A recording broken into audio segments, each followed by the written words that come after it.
अस्सलाम वालेकुम। उम्मीद करती हूँ आप सब ठीक ठाक होंगे, खैरियत से होंगे, दुआ में याद रखा करें।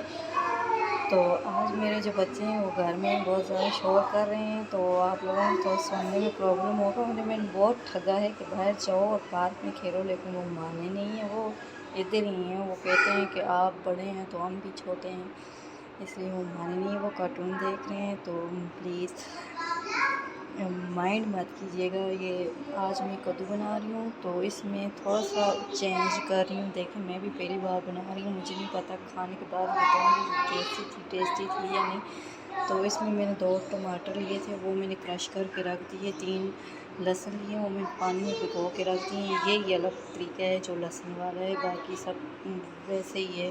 कद्दू काटे हुए हैं, 1 कद्दू काटा हुआ और 3 आलू लिए मैंने। अदरक मैंने क्रश करके कढ़ाई में डाल दी है। तो अभी चलें हम रेसिपी स्टार्ट करते हैं, फिर मैं आपको साथ साथ बताती हूँ। चलें जी, फाइनल ये सारे मसाले मैंने इसके अंदर डाल दिए हैं।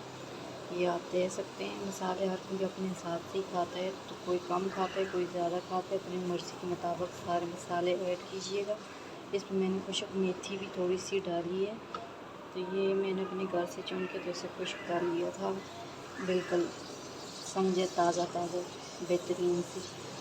तो शुक्र अल्हम्दुलिल्लाह, बहुत ये खुशबू आती है इसकी। और ये जो 3 लहसुन जो मैंने भिगो के रखे थे, उनको भी अभी मैं इसके अंदर डाल देती हूँ। ये देखिए, मैंने इसके अंदर डाल दी है 3 लहसुन। फिर ये मसाला जैसे ये थोड़ा सा भून जाएगा, तो इसके अंदर मैं कद्दू और आलू मिक्स कर लूँगी। ये देख सकते हैं आप, मैंने 2 मिनट भुना था। आलू का जो मसाला था वो भी मेरे 3 से 4 मिनट हो गए तकरीबन मुझे इससे भूनते हुए। अब मैं इसके अंदर ये एक बाउल पानी का डालूँगी, तो ये गल जाएगा ताकि थोड़ी सी ग्रेवी बन जाए इसके अंदर।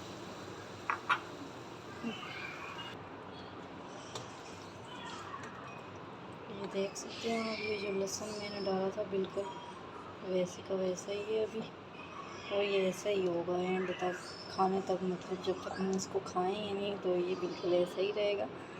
तो इसे खाते वक्त हम ऊपर से छिलका उतार के तो साथ में खाएंगे, तो बहुत टेस्टी लगता है इस तरह से। हाँ तो जी, ये देख सकते हैं आप, इसके फाइनल लुक इसकी कुछ इस तरह से। ये आलू और कद्दू दोनों गल चुके हैं तकरीबन। इसके अंदर मैंने आधा बाउल पानी और ऐड किया था। तो ये जो लहसुन है इसको मैं निकाल के रख दूँ, ये ठंडा हो जाएगा, तो इसको मैं छील के जब हम वो खाना खाएंगे तो इसके साथ इसको हम खाएंगे। तो जी, ये देख सकते हैं आप, ये बन के तैयार हो चुका है, सारा बिल्कुल रेडी हो गया। अब इसके साथ मैं रोटियां बनाऊंगी, तो फिर वो हम सब मिल के खाएँगे। ये जो लहसुन था ये मैंने छील के रख लिया है, तो ये भी हम रोटी के साथ खाएँगे। प्लीज़ दुआ में याद रखा करें, हमारे चैनल को सब्सक्राइब किया करें, लाइक किया करें। वीडियो देखने के लिए बहुत बहुत शुक्रिया। Thank you.